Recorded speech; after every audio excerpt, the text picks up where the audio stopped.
नमस्कार।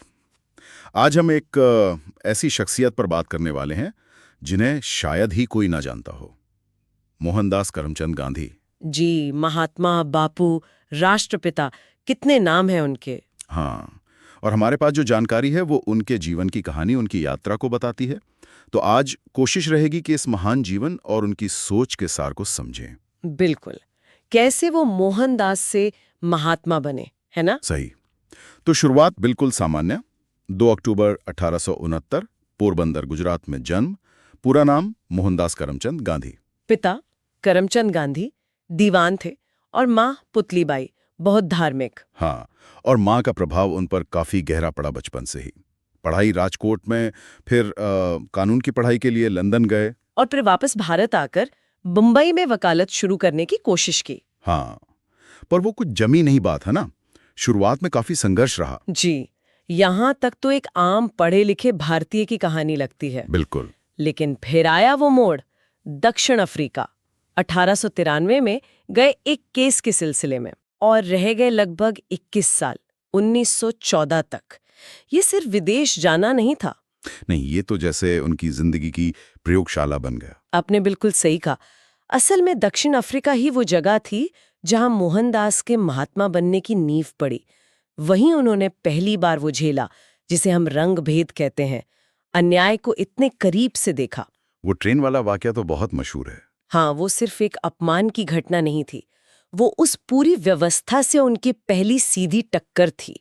और वहीं उसी जमीन पर उन्होंने अपना सबसे शक्तिशाली हथियार विकसित किया, सत्याग्रह। सत्याग्रह यानी सत्य और अहिंसा। बिल्कुल, सत्य के लिए आग्रह, लेकिन बिना हिंसा के, पूरी दृढ़ता से अन्याय का सामना करना। ये कोई निष्क्रियता नहीं थी, बल्कि सक्रिय प्रतिरोध था। और वहीं नेटाल इंडियन कांग्रेस की स्थापना भी की उन्होंने। जी, भारतीयों के अधिकारों के लिए। ये उनके संगठनात्मक कौशल की भी शुरुआत थी। दक्षिण अफ्रीका ने ही उनके भविष्य के आंदोलनों का खाका तैयार कर दिया था एक तरह से। तो ये सारे अनुभव लेकर 1915 में वो भारत लौटे। हाँ, और तब गोपाल कृष्ण गोखले जी, जो उनके राजनीतिक गुरु माने जाते हैं, उन्होंने सलाह दी। क्या सलाह दी थी? कि अभी सीधे राजनीति में मत कूदो, पहले साल भर भारत घूमो, देश को देखो, लोगों को समझो, उनकी तकलीफें जानो। और गांधी जी ने माना भी, पूरे देश का भ्रमण किया। जी, और उसके बाद शुरू हुआ भारत में उनके सत्याग्रह के प्रयोगों का सिलसिला। पहला बड़ा प्रयोग शायद चंपारण था, बिहार में, 1917 में। हाँ, नील की खेती करने वाले किसानों के शोषण के खिलाफ। फिर गुजरात में खेड़ा सत्याग्रह, वो भी किसानों के लगान माफी के लिए। तो शुरुआत किसानों के मुद्दों से हुई। हाँ, उन्होंने जमीनी स्तर पर काम शुरू किया, दिखाया कि दक्षिण अफ्रीका में सीखी तकनीकें यहाँ भी कारगर हो सकती हैं। और फिर 1919 का वो साल, रॉलेट एक्ट आया। बिना दलील, बिना अपील, बिना वकील वाला कानून। और फिर जलियांवाला बाग का वो भीषण हत्याकांड। उस घटना ने तो पूरे देश को और खासकर गांधी जी को अंदर तक हिला दिया। और उसी के बाद उन्होंने पहली बार एक बड़े देशव्यापी आंदोलन का आह्वान किया, असहयोग आंदोलन। असहयोग आंदोलन 1920 से 22 तक चला। जी, इसका मूल विचार था कि अंग्रेजी शासन भारतीयों के सहयोग से ही चल रहा है। अगर हम सहयोग करना बंद कर दें तो ये शासन चल ही नहीं पाएगा। तो मतलब स्कूल, कॉलेज, अदालतें, सरकारी नौकरियां, विदेशी सामान, सबका बहिष्कार। हाँ, बिल्कुल। स्वदेशी पर जोर, ये बहुत बड़े पैमाने पर फैला। पहली बार शायद पूरा देश एक साथ इस तरह खड़ा हुआ था किसी आंदोलन में। लेकिन फिर चौले चौरा में हिंसा हो गई। जी, और गांधी जी ने फौरन आंदोलन वापस ले लिया। इससे कई लोग नाराज भी हुए कि जब आंदोलन चरम पर था तब क्यों रोक दिया। लेकिन ये उनके सिद्धांत को दिखाता है। बिल्कुल, अहिंसा उनके लिए महज एक रणनीति नहीं थी, वो एक अटूट सिद्धांत था। साधन और साध्य दोनों पवित्र होने चाहिए, ये वो मानते थे। फिर आया 1930 का दौर, सविनय अवज्ञा आंदोलन। Civil disobedience movement. और इसका सबसे यादगार हिस्सा दांडी यात्रा।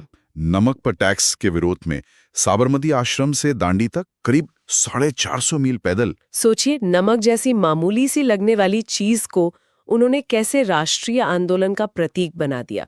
नमक हर किसी की जरूरत है, अमीर हो या गरीब। तो मुद्दा सीधा आम आदमी से जुड़ गया। एकदम। ये सिर्फ नमक कानून तोड़ना भर नहीं था, ये ब्रिटिश साम्राज्य के अधिकार को सीधी चुनौती थी।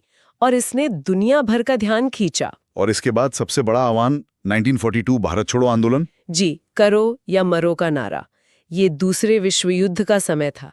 अब मांग थी अंग्रेजों, भारत छोड़ो पूरी तरह से। ये शायद सबसे तीव्र आंदोलन था। हाँ, और निर्णायक भी।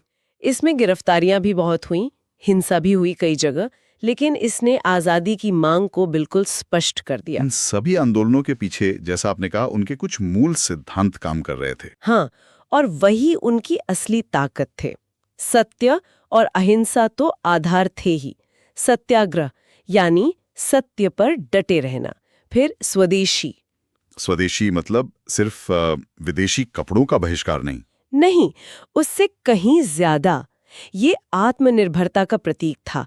अपनी जरूरतें खुद पूरी करना, अपनी अर्थव्यवस्था मजबूत करना। चरखा और खादी इसी के प्रतीक बने। और अस्पृश्यता का विरोध? ये उनके लिए बहुत अहम था। वो मानते थे कि समाज के अंदर की ये बुराई दूर किए बिना सच्ची आजादी नहीं मिल सकती। इसीलिए उन्होंने अछूतों को हरिजन यानी ईश्वर के लोग कहा। उनके मंदिरों में प्रवेश के लिए आंदोलन किए, हरिजन सेवक संघ बनाया। सामाजिक न्याय उनके लिए राजनीतिक आजादी जितना ही जरूरी था। ये सिद्धांत सिर्फ कहने के लिए नहीं थे, वो उन्हें जीते थे। बिल्कुल, उनका पूरा जीवन ही एक तरह से इन सिद्धांतों का प्रयोग था। लेकिन अफसोस कि इतने महान जीवन का अंत बहुत दुखद हुआ। 30 जनवरी 1948। जी, दिल्ली के बिड़ला भवन में प्रार्थना सभा के लिए जाते हुए नाथूराम गोडसे ने गोली मारकर उनकी हत्या कर दी। कहते हैं उनके आखिरी शब्द थे, हे राम। एक युग का अंत हो गया, लेकिन उनके विचार वो तो आज भी जिंदा हैं। उनकी किताबें हैं, जैसे उनकी आत्मकथा सत्य के प्रयोग, हिंदू स्वराज। हाँ, और यंग इंडिया, हरिजन जैसे अखबारों में उनके लेख, ये सब उनके विचारों को समझने के लिए बहुत महत्वपूर्ण है। और उनका असर सिर्फ भारत तक नहीं रहा। बिल्कुल नहीं, दुनिया भर में देखिए। अमेरिका में मार्टिन लूथर किंग जूनियर ने नागरिक अधिकारों की लड़ाई में गांधी जी के अहिंसक प्रतिरोध को अपनाया। और दक्षिण अफ्रीका में नेल्सन मंडेला। जी हाँ, रंग भेद के खिलाफ लड़ाई में मंडेला ने भी गांधी जी से प्रेरणा ली। उनका रास्ता दुनिया भर के शांतिपूर्ण आंदोलनों के लिए एक मिसाल बन गया। तभी तो संयुक्त राष्ट्र ने उनके जन्मदिन 2 अक्टूबर को अंतर्राष्ट्रीय अहिंसा दिवस घोषित किया है। ये उनके वैश्विक प्रभाव को दिखाता है। तो अगर हम संक्षेप में देखें तो ये एक साधारण मोहनदास के महात्मा बनने, फिर राष्ट्रपिता बनने तक की कहानी है। एक ऐसी यात्रा जिसने दिखाया कि कैसे सत्य और अहिंसा के बल पर दुनिया की सबसे बड़ी ताकतों में से एक को झुकाया जा सकता है। और जिसने भारत की आजादी का रास्ता तैयार किया। बिल्कुल। और ये बातें हमें सोचने पे भी मजबूर करती हैं, जैसा कि हमारे स्रोत भी इशारा करते हैं।